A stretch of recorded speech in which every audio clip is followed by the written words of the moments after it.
It's called Something Rich and Strange. She follows the river's edge downstream, leaving behind her parents and younger brother who still eat their picnic lunch. It is Easter break and her father has taken time off from his job.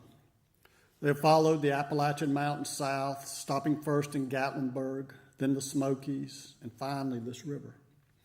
She finds a place above a falls where the water looks shallow and slow. The river is a boundary between Georgia and North Carolina, and she wants to wade into the middle and place one foot in Georgia and one in North Carolina so she can tell her friends back in Nebraska that she has been in 2 states at the same time. She kicks off her sandals and enters. The water, so much colder than she imagined, quickly deeper, up to her kneecaps. The current surging under the smooth surface. She shivers.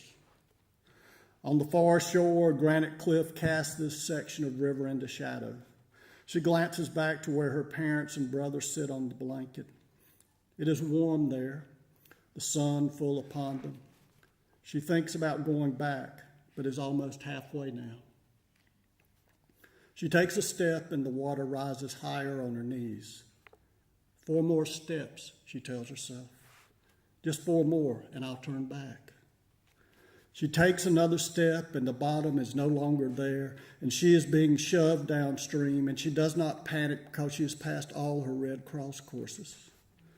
The water shallows and her face breaks the surface and she breathes deep.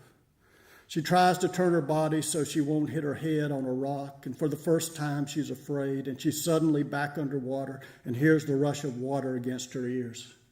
She tries to hold her breath, but her knee smashes against a boulder and she gasps in pain and water pours into her mouth. Then for a few moments, the water pools and slows. She rises, coughing up water, gasping air, her feet dragging the bottom like an anchor trying to snag waterlogged wood or rock jut. And as the current quickens again, she sees her family running along the shore, and she knows they are shouting her name, though she cannot hear them.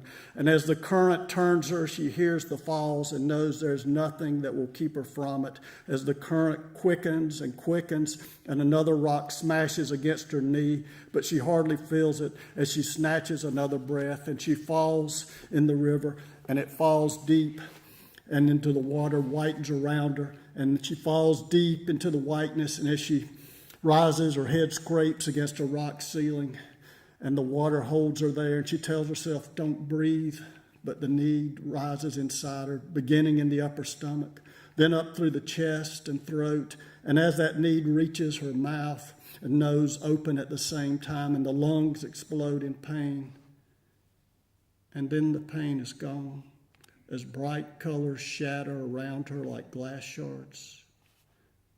She remembers her 6th grade science class, the gurgle of the aquarium at the back of the room, the smell of chalk dust that morning the teacher held a prism out the window so it might fill with color. She has a final, beautiful thought that she is now inside that prism and knows something even the teacher does not know.